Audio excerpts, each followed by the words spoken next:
अस्सलाम वालेकुम दोस्तों। भारतीय क्रिकेट बोर्ड ने आईपीएल में हनी ट्रैप रिस्क को देखते हुए 7 नुकाती गाइडलाइन जारी की है। भारतीय क्रिकेट बोर्ड के सेक्रेटरी ने पहले एक प्रेस ब्रीफिंग दी, उसके बाद एक प्रेस रिलीज जारी की गई। प्रेस ब्रीफिंग में उन्होंने बताया कि अनऑथराइज ऑफिशियल के पास फोन था, एक कप्तान जो है वेपिंग कर रहे हैं, यानी वो जो स्मोक कर रहे हैं वो हैं, और इसके ऊपर हमने गाइडलाइन जारी की है। और भारतीय मीडिया भी खबरें चला रहा था कि खिलाड़ियों की गर्लफ्रेंड जो हैं वो खिलाड़ियों के साथ मूव कर रही हैं, होटल में भी रह रही हैं। तो कुछ चीज़ें थी जो कि क्रिकेट प्रोटोकॉल के खिलाफ थी, जिसके ऊपर 7 नुकाती गाइडलाइन जारी की है। दूसरा, पाकिस्तान बांग्लादेश का पहला टेस्ट मैच जारी है। मैच जब डे ऑफ होगा उस पर बात जरूर की जाएगी, मगर रमीज राजा ने कहा कि बांग्लादेश के जो नहीद राना हैं, पाकिस्तान की मौजूदा टीम में उन जैसा कोई बॉलर नहीं है।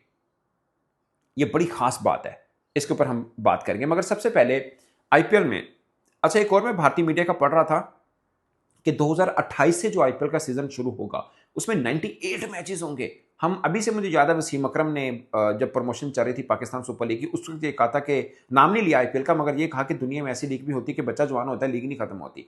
मगर अगर 98 मैचेस भी कर रहे हैं, मैं आईपीएल के मैचेस एज ए जर्नलिस्ट देखता हूं, मैं एक चीज नोट की है कि आरसीबी और मुंबई इंडिया का जो मैच हुआ था अहमदाबाद में, जस्ट इमेजिन 98,000 लोग देख रहे थे वो मैच। ये कोई मतलब प्ले ऑफ या कोई फाइनल मैच नहीं है, ग्राउंड के अंदर बैठ के देख रहे थे। जब किसी मैच में अटेंडेंस भी उस तरह से कम नहीं, अगरचे मुझे लगता है कि पिछले आईपीएल की निस्बत इस बार वो जो क्रेज है थोड़ा सा कम फील हुआ, मगर फिर भी ग्राउंड में मैचेस हम देखते हैं ठीक ठाक किस्म का क्राउडेड होता है।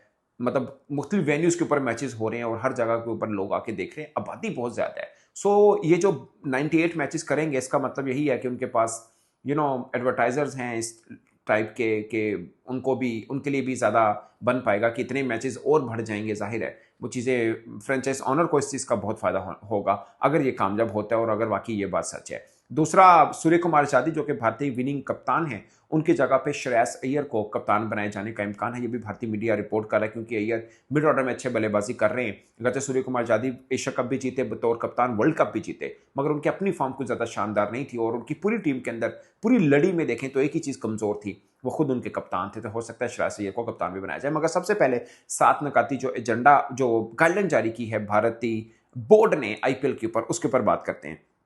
उसमें लिखा कि to remain vigilant against potential honey trapping risk during the season, यानी जो लड़कियां, गर्लफ्रेंड्स या कोई भी हैं, उन चीज़ों का थोड़ा मिसाल के तौर पे ऐसी खबरें भारतीय मीडिया में आई कि टीम बस के अंदर गर्लफ्रेंड जा रही हैं या खिलाड़ी गर्लफ्रेंड के साथ बाहर मूव कर रहे हैं, होटल के अंदर रह रहे हैं, तो इन चीज़ों की रोकथाम अब की जाएगी। और इसके ऊपर अगले जो गाइडलाइन है उसके अंदर ये लिखा हो कि outsider will not be allowed to IPL team members room without prior knowledge and approval of, यानी टीम मैनेजर की इजाजत के बगैर कोई भी आउटसाइडर रूम में नहीं आएगा।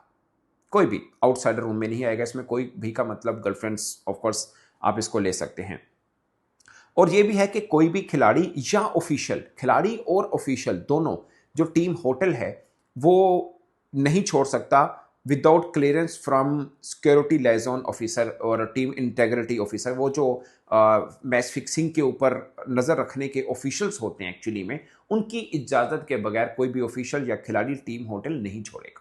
ये जाते हैं ना बाहर, यानी सैर सपाटे को निकल गया या मतलब दोस्तों के साथ निकल गया, तो उनको बता के ही जाना पड़ेगा, वैसे नहीं जा पाएंगे। और एक और चीज़ मेंशन की गई, वो मेरी समझ से बाहर है, इसका कोई लॉजिक एक जगह का नहीं बनता। वो ये है कि कहीं पे भी खिलाड़ी या ऑफिशियल मूव कर रहा होगा, एक्रेडिटेशन कार्ड जरूर पहना। एक्रेडिटेशन कार्ड वो जो कार्ड होता है जिसके अंदर लिखा होता है कोई टीम मैनेजर है, कोई खिलाड़ी है, हर जितने भी फ्रेंचाइज सबको दिया जाता है, उनके ऑफिशियल्स को, प्लेयर्स को भी इवन के एक्रेडिटेशन कार्ड मिलता है। मगर ग्राउंड में पहनना मेक सेंस, प्रैक्टिस के दौरान पहनना इट मेक सेंस, मगर होटल के अंदर भी पहन के रखना है, ये थोड़ा सा मतलब मुझे वो लगा। और एक सबसे इंपॉर्टेंट चीज़ कि owners to refrain from communicating with players manager in the dugout, यानी मैच चलता होगा तो डग आउट में जो खिलाड़ी या कोई मैनेजर बैठा होगा उसके साथ ऑनर बातचीत नहीं करेगा। ये खाली फ़ोन पे बातचीत नहीं है, वैसे भी बातचीत है। कम्युनिकेशन का वर्ड यूज़ किया हुआ, टेली कम्युनिकेशन का वर्ड यूज़ नहीं किया हुआ। सो बातचीत नहीं कर सकता। बातचीत का मतलब, कम्युनिकेशन का मतलब इशारे से बात करना, और बाकी सब चीज़ें भी इसके अंदर आती हैं।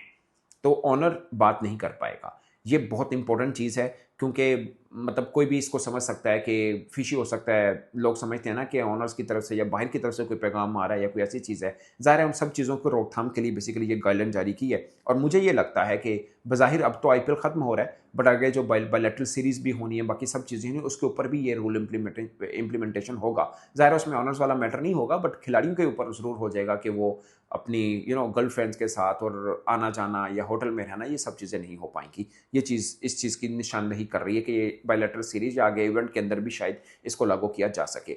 अब आते हैं रमीज राजा। रमीज भाई ने कहा है कि नाहिद राना नो डाउट वो 150 का बॉल डालता है। अभी पीएसएल में खेले हैं, वो सारे मैचेस नहीं खेले थे, उनकी टीम न्यूजीलैंड के साथ सीरीज थी वाइड बॉल, वहां खेलने चल दिए थे। वहां पे भी पांजा एक लगाया था, फाइवर लिया था उन्होंने न्यूजीलैंड के खिलाफ भी, फिर दोबारा फाइनल खेला और 6 से कम की इकोनॉमी के अंदर उन्होंने बॉलिंग की है, बहुत शानदार। ओवरऑल पूरे में विकेट शायद ज़्यादा नहीं लिए हैं, मगर किसी एक स्पेल में किसी बैट्समैन ने बहुत ज़्यादा कंफर्टेबल होकर नहीं खेला है पूरे पीएसएल के अंदर। एक आधा मैच ठीक है, थोड़ा बुरा पड़ गया होगा नाहिद राना का, बट ओवरऑल तगड़ा खेला है। और मुझे याद है जब वो हुआ था रावलपिंडी के अंदर टेस्ट मैच सीरीज हुई थी 24 के अंदर की बात है, उस वक्त भी पाकिस्तानी टीम के खिलाड़ी सहमे, तो मैं वर्ड यूज़ नहीं करूँगा, बट काफ़ी सीरियस ले रहे थे नाहिद राना के पेस को, और नाहिद राना के पेस ने काफ़ी डरा के रखा हुआ था पाकिस्तानी बैटर्स को, ये मानने वाली बात है। और अगर वो सीरीज जीती थी बांग्लादेश ने 2-0 से, उसका सेहरा जहाँ पे मुशफिकुर रहीम या लिटन दास की बल्लेबाजी पे आता है, वहाँ नाहिद राना की बॉलिंग पे भी आता है। अगरचे बाकी भी किरदार थे, जैसे मेहदी हसन की ऑलराउंड परफॉर्मेंस भी थी, मगर नाहिद राना के पेस ने एक अलग, जिसे बोलते हैं ना, वेव डाली थी बांग्लादेश की टीम में।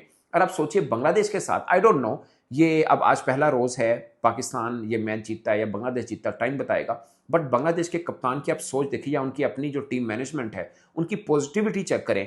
पाकिस्तान के खिलाफ उनके पास पेसर बेहतर हैं, तो उन्होंने फास्ट बॉलर फ्रेंडली पिच दी है। मतलब ये नहीं है कि आप सोचिए पाकिस्तान टीम बांग्लादेश खेलने जाए और वो टीम, बांग्लादेश की टीम हमारे खिलाफ ऐसी पिच बनाए जहां फास्ट बॉलर को स्पॉट मिलती है, कभी ख्वाब में भी नहीं सोचा था हमने। मगर आप अंदाज़ा लगा लें कि आज बांग्लादेश भी आपके खिलाफ फास्ट पिच बना रहा है, यानी वो ये समझता है कि उनके फास्ट बॉलर आपसे बेहतर है। बल्कि आपके अपने फॉर्मर चेयरमैन पीसीबी, फॉर्मर कप्तान रमीज राजा भी ये समझते हैं कि नाहिद राना जैसा बॉलर पाकिस्तान की इस टीम में नहीं है। और सच यही है कि आपके पास 150 वाला बॉलर अभी इस टीम में है ही नहीं। नो डाउट हसन अली का तजर्बा है, अब्बास का तजर्बा है, मोहम्मद अब्बास का, शहीन शाह अफरीदी, सब चीज़ें हैं, मगर वो पेस नहीं है जो फास्ट, जो एक्चुअली में टेस्ट क्रिकेट में आपको चाहिए भी होता है। सो लेट्स सी रिजल्ट क्या होता है, वो अलग बात है, मगर माइंडसेट ये है कि बांग्लादेश, जिनको हम समझते हैं कि उनका पॉजिटिवली थोड़े डिफेंडिंग खेलते हैं, उन्होंने पाकिस्तान के खिलाफ ये अटैकिंग स्ट्रेटजी बनाई है कि पाकिस्तानी खिलाड़ियों को पीछे धकेल लें, तो फास्ट बॉलिंग फ्रेंडली पिच बनाएं, क्योंकि हमारे पास 150 वाला बॉलर है। मैं अक्सर हर जगह पे एक एग्जांपल कोट करता हूँ। आखिरी टाइम जब भारत की टीम पाकिस्तान खेलने आई थी, जब सहवाग ने टेस्ट सीरीज को दौरान मुल्तान के अंदर 300 रन बनाए थे, हमारे पास शुएब अख्तर जैसे बॉलर थे, समी थे और भी बाकी बॉलर भी थे, मगर हमने पार्टी पिचे बनाई थी। हालांकि भारतीय स्क्वाड के अंदर उस वक्त जहीर खान, आशीष नेहरा, बालाजी, ये इस टाइप के बॉलर थे 135-40 वाले, और हमारे पास 150-55 वाले बॉलर थे, फिर भी हमने पार्टी पिच बनाई थी।